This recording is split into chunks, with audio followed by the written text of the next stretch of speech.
Oke, baiklah. Assalamualaikum warahmatullahi wabarakatuh. Kembali dengan Buana 79, kita lanjutkan untuk proses pembuatan laporan keuangan dari UD Abadi. Nah, pada pertemuan kali ini saya khusus akan membahas terkait bagaimana cara mengisi atau menyusun neraca lajur dari UD Abadi. Nah, untuk bentuk neraca lajur atau worksheet itu, yang biasa disebut worksheet, ini kira-kira seperti ini ya, ada kolom kode akun, ada nama akun, ada kolom neraca saldo, ada penyesuaian neraca saldo, ada rugi laba, dan ada kolom neraca terakhir. Nah, proses pengisian atau penyusunan neraca lajur ini cukup mudah dan saya rasa tidak terlalu sulit ya. Yang pertama, untuk kode akun, nama akun, dan kolom neraca saldo, ini bisa kalian isi memindahkan data trial balance 31 Desember ini. Ya, jadi kode akun, nama akun, ada sisi debit atau saldo debit dan saldo kredit yang ada di trial balance 31 Desember, semuanya ini, oke, nama akun dan saldo-saldonya ini, silakan kalian pindahkan ke neraca lajur kolom kode, nama akun, dan kolom neraca saldo ini. Kalian pindahkan ke sini. Ya, seperti ini kira-kira. Kemudian hasilnya kira-kira seperti ini. Dan ini sama hasilnya dengan neraca saldo atau trial balance 31 Desember ini. Itu yang pertama. Lalu kemudian yang kedua, silakan kalian jumlahkan untuk sisi debit dan kreditnya. Ya, seperti ini kira-kira. Kemudian di sini kasih jumlah. Ini untuk baris jumlah ya. Oke, ini untuk kolom kode akun, nama akun, dan kolom neraca saldo. Jadi kalian cukup memindahkan saja dari laporan trial balance mulai dari kode akun, nama akun, saldo debit, dan saldo kredit. Ini semuanya kalian pindahkan ke neraca lajur kolom kode akun, nama akun, dan kolom neraca saldo debit dan kreditnya. Itu yang pertama. Lalu yang selanjutnya untuk kolom penyesuaian, kalian tinggal posting saja atau ambil dari jurnal penyesuaian yang terakhir kemarin kita buat. Ya, di sini untuk jurnal penyesuaiannya sendiri kita ambil dari data rekapitulasi ini. Jadi data yang ada di data rekapitulasi ini silakan kalian pindahkan ke neraca lajur kolom penyesuaian ini. Caranya juga cukup mudah. Yang pertama, misalkan kita akan coba pindahkan akun-akun yang muncul di jurnal penyesuaian ini yang dari sisi debit terlebih dahulu, kita akan coba masukkan ke neraca lajur. Kita mulai dari sisi debit dulu ya. Kita masukkan ini semua. Oke, kita masukkan untuk kode akun 1/400. Kita cari di sini kode akun 1/400 berarti yang ini.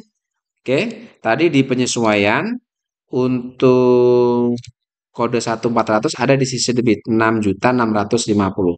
Kalian pindahkan di kolom penyesuaian sisi debit seperti ini. Ya, seperti itu. Lalu kemudian untuk yang kedua kode akun 11600. 11600 berarti yang ini. Oke, kita masukkan di kolom penyesuaian juga di sisi sebelah debit. Ya, seperti ini 1.325 karena di sini di sisi debit. Oke, 21500 kita ambil 21500 berarti ini ya untuk akun PPN outcome tadi di sisi debit kita letakkan di kolom penyesuaian sisi debit seperti ini. Ya, silakan saya rasa lakukan terus seperti itu dari kode ini semua. Begitupun dengan yang ada di sisi kredit ya.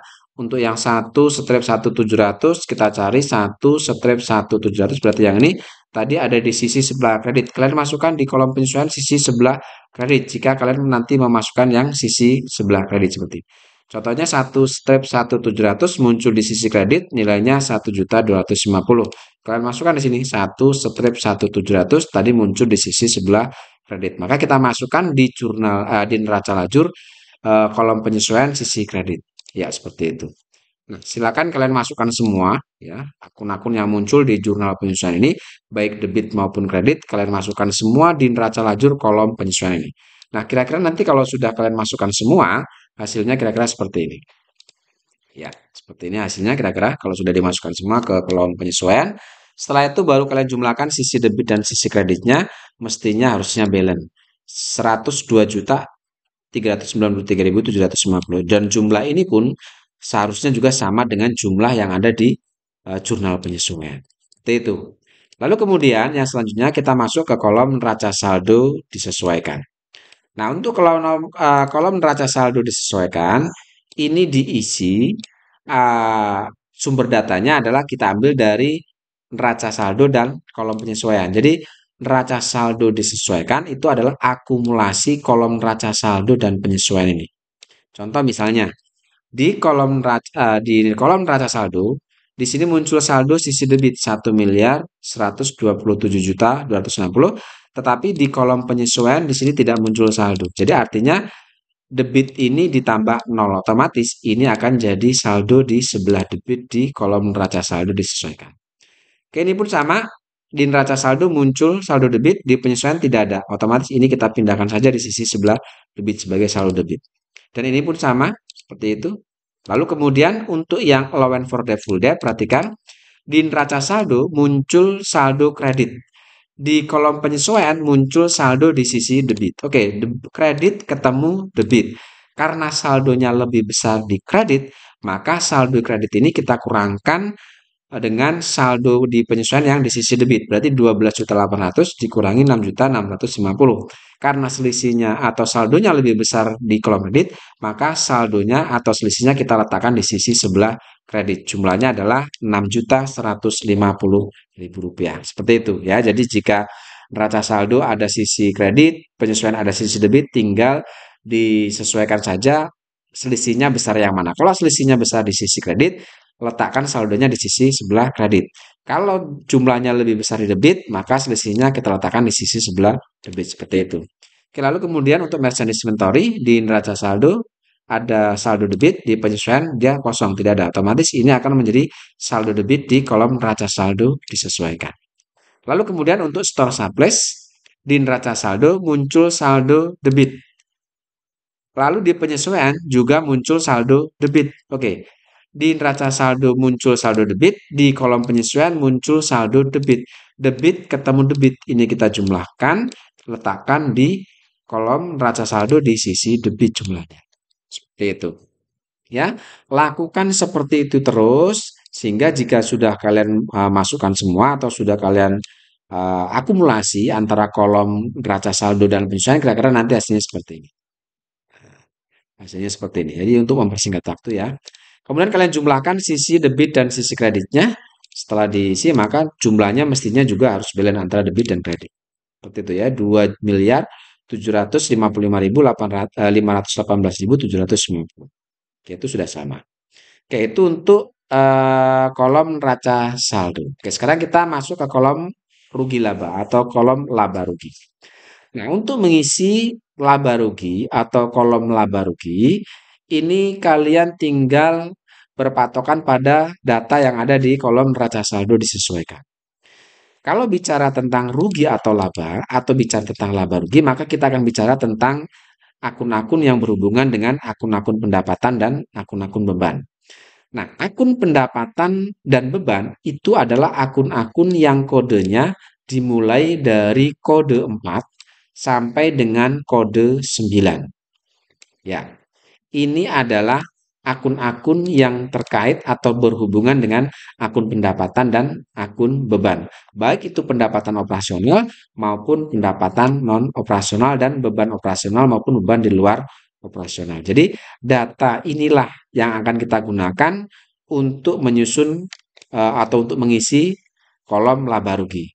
Kalau kita lihat, karena data kita berpatokan pada data neraca saldo disesuaikan, maka saldo pendapatan dan beban yang dimulai dari kode 4 sampai kode 9, berarti data saldo inilah yang akan kita gunakan untuk mengisi kolom laba rugi ini atau kolom rugi laba ini.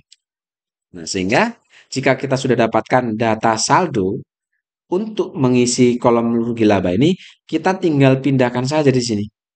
Oke, contohnya misalnya di sini di neraca saldo disesuaikan, yang pertama untuk sales itu ada saldo kredit, maka kalian pindahkan saja di sisi sebelah kredit untuk di kolom rugi laba ini. Ya, kalian pindahkan seperti ini. Oke, lalu untuk sales retur itu ada di sisi sebelah debit. Maka di rugi laba pun kalian pindahkan di sisi sebelah debit. Jadi saldo debit yang ada di neraca saldo pindahkan di debit untuk di kolom rugi laba.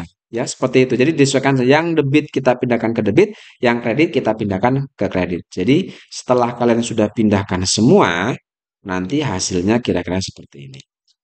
Ya, ini adalah saldo-saldo untuk mengisi kolom rugi laba. Kemudian setelah itu baru kalian jumlahkan sisi debit dan sisi kredit. Ya. Hasilnya kalau kita lihat ini tidak balance. Tentu tidak balance karena untuk saldo yang ada di sisi debit ini menunjukkan saldo untuk akun-akun yang berhubungan dengan beban. Tetapi kalau saldo yang ada di sisi kredit ini adalah menunjukkan saldo-saldo pendapatan. Jadi karena saldo sisi kredit itu menunjukkan saldo pendapatan dan sisi debit itu menunjukkan saldo beban, maka jika kita lihat di sini jumlah kredit dia ternyata lebih besar dari jumlah debit. Itu artinya bahwa jumlah pendapatan kita itu lebih besar dari nilai atau jumlah beban kita. Jadi di sini kalau kita lihat secara kasat mata, jika sudah tahu pendapatan lebih besar dari jumlah beban, maka bisa dikatakan ke perusahaan kita untung. Nah, untuk mengetahui berapa nilai laba bersih usahanya, maka sisi kredit ini dikurangi dengan sisi debit. Letakkan hasilnya di bawah sisi debit sini. Maka ketemulah nilai 388.416.250. Inilah yang disebut dengan laba bersih usaha. Ini didapat dari saldo kredit ini dikurangi dengan saldo debit ini. Maka setelah itu kita jumlahkan ke bawah, beban plus laba hasilnya ketemu 1.298.200.000. Ini pun kita turunkan ke bawah sehingga debit dan kreditnya balance. Jadi kalau ditanya berapa nilai laba usaha kita, maka bisa kita jawab hasilnya adalah 388.416.250. Ini adalah ini adalah laba usaha kita. Yaitu untuk kolom rugi laba. Sekarang kita masuk ke kolom neraca. Nah, jika rugi laba tadi kita ambil data atau ambil saldo yang ada di kolom neraca lajur mulai dari kode 4 ke bawah atau mulai dari kode 4 sampai dengan kode 9, maka untuk mengisi kolom neraca ini kebalikannya. Jadi untuk mengisi kolom neraca, kita mengambil data yang ada di neraca saldo disesuaikan. Karena neraca itu berhubungan dengan harta, utang, dan modal, berarti untuk mengisi kolom neraca ini kita mengambil data-data akun mulai dari kode akun 1 sampai dengan kode 3. Ini adalah akun-akun yang berhubungan dengan akun harta, hutang, dan modal. Seperti itu. Jadi untuk membedakan ini dengan kolom laba rugi dan neraca, saya bedakan dengan warna seperti ini. Jadi yang warna hijau ini, yang kode akun 1 sampai dengan kode 3, ini kita gunakan untuk mengisi kolom neraca, sedangkan untuk untuk kode akun 4 sampai dengan kode 9, ini kita gunakan untuk mengisi kolom rugi laba ini. Oke, jadi kalau kita perhatikan, data yang kita ambil tadi adalah dari kode 1 sampai dengan kode 3, yaitu saldo yang ada di kolom neraca saldo disesuaikan. Berarti data ini. Oke, berarti data ini yang akan kita gunakan untuk mengisi kolom neraca. Seperti itu. Ya, jadi untuk kolom rugi laba dan neraca itu mengambil datanya dari kolom neraca lajur disesuaikan. Untuk yang kode 4 sampai kode 9 kita masukkan ke kolom rugi laba. Untuk kode 1 sampai dengan kode 3 kita masukkan di kolom neraca ini. Ya, jadi untuk 4 sampai 9 kita masukkan di rugi laba, 1 sampai 3 kita masukkan di kolom neraca. Oke, seperti tadi yang debit kita masukkan debit. Oke, yang ini debit kita masukkan debit. Yang kredit kita masukkan di kolom sebelah kredit dan seterusnya seperti itu. Jika sudah kalian masukkan semua saldo-saldo yang ada di neraca saldo disesuaikan ke kolom neraca, lalu kalian jumlahkan ke bawah. Nah, setelah dijumlahkan di sini terlihat hasil itu pun tidak balance antara debit dan kredit, itu tidak balance. Ternyata lebih besar kolom debit, yaitu 1.845.735 rupiah. 1.845.735.000, sedangkan di sisi kredit 1.457.318.750. Ini tidak seimbang atau balance. Kalau kita lihat bahwa kolom neraca itu menunjukkan saldo harta, hutang, dan modal, maka di sisi debit ini menunjukkan saldo harta. Sedangkan sisi kredit menunjukkan saldo hutang plus modal. Jadi ternyata di sini kalau kita lihat harta lebih besar dari hutang plus modal kita. Maka jika kita cari berapa nilai selisihnya, mestinya selisihnya sama dengan selisih laba. Sekarang kita coba kurangkan nilai harta ini dikurangi dengan nilai hutang plus modal. Maka ketemu nilai selisihnya adalah 388.416.250. Selisih kolom neraca dengan selisih kolom rugi laba, ini selisihnya sama. Kalau ini selisih laba, ini selisih harta. Oke, setelah itu baru ini kita jumlahkan, kita letakkan di bawah sini. Kemudian yang ini kita turunkan. Sehingga sisi debit dan sisi kredit itu balance. Oke, seperti itu cara menyusun atau mengisi neraca laju. Saya rasa ini tidak terlalu sulit ya untuk dikerjakan. Mudah-mudahan ini bisa membantu kalian dalam proses pembelajaran di rumah. Terima kasih. Assalamualaikum warahmatullahi wabarakatuh.